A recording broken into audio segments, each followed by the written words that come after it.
Now I hear that Iran is trying to build up again, and if they are, we're going to have to knock them down.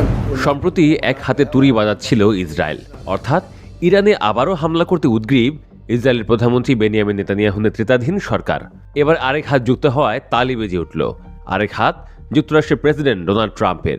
তিনি হুঁশিয়ারি উচ্চারণ করে বলেছেন যে Iran যদি তাদের ব্যালিস্টিক ক্ষেপণাস্ত্র বা পারমাণবিক অস্ত্র কর্মসূচি পুনর্নির্মাণ ফের শুরু করে, তাহলে দেশটিতে আরেকটি বড় ধরনের হামলায় যুক্তরাষ্ট্র সমর্থন দিতে পারে। সোমবার ফ্লোরিডায় ট্রাম্পের মার এ লাগো স্টেটে ইসরায়েলের প্রধানমন্ত্রী বেনিয়ামিন নেতানিয়াহুর সঙ্গে বৈঠকের পর এক যৌথ সংবাদ সম্মেলনে এই হুঁশিয়ারি দেন মার্কিন প্রেসিডেন্ট, জানিয়েছে ব্রিটিশ গণমাধ্যম রয়টার্স। এ সময় ফিলিস্তিনের প্রতিরোধ গোষ্ঠীকে সতর্ক করে তিনি বলেন, গাজা নিয়ন্ত্রণকারী ফিলিস্তিনি গোষ্ঠীটি নিরস্ত্র না হলে মারাত্মক পরিণতি ভোগ করতে হবে তাদের।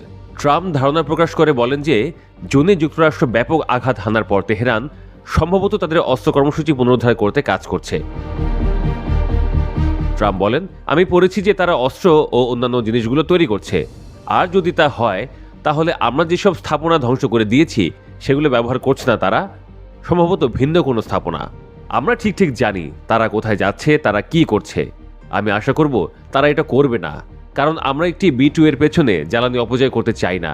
আসতে যেতে উভয় দিকে এটি 37 ঘন্টার একটি যাত্রা। আমি এত জ্বালানি অপচয় করতে চাই না। ট্রাম্প জানান, নেতানিয়াহুর সঙ্গে আলাপে তার মধ্যস্থতা হওয়া গাজার ভঙ্গুর শান্তি চুক্তি এগিয়ে নেওয়া, ইরান ঘিরে ইসরায়েলের উদ্বেগ এবং লেবাননের হিজবুল্লাহর বিষয়গুলো প্রাধান্য পেয়েছে। জুনে ইসরায়েলের সঙ্গে 12 দিন ধরে যুদ্ধ করা ইরান গত সপ্তাহে জানিয়েছিল তারা চলতি মাসে দ্বিতীয়বারের মতো ক্ষেপণাস্ত্র মহড়া চালিয়েছে। নেতানিয়াহু গত সপ্তাহে জানান, ইরানের সঙ্গে সংঘর্ষ চায় না ইসরায়েল, কিন্তু তারা এসব প্রতিবেদনের বিষয়ে সজাগ থাকছে। আরও জানান, তিনি ট্রাম্পের কাছে তেহরানের তৎপরতার বিষয়গুলো তুলে ধরবেন।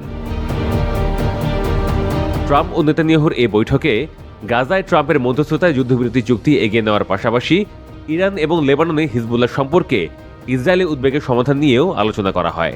এর মধ্যে গাজা যুদ্ধবিরতি চুক্তির দ্বিতীয় ধাপে যাওয়ার আগ্রহ প্রকাশ করেছেন ডোনাল্ড ট্রাম্প। এ ধাপে গাজায় আন্তর্জাতিক শান্তিরক্ষী বাহিনী মোতায়েনের পরিকল্পনা রয়েছে। তবে হামাস অস্ত্র সমর্পণে অস্বীকৃতি জানানোয় ক্ষোভ প্রকাশ করেন ট্রাম্প। তিনি বলেন, গাজায় প্রায় প্রতিদিনই কমপক্ষে 400 জন করে নিহত হওয়া সত্ত্বেও ইসরায়েল চুক্তির শর্ত মেনে চলছে, কিন্তু ফিলিস্তিনের প্রতিরোধ গোষ্ঠী তা করছে না।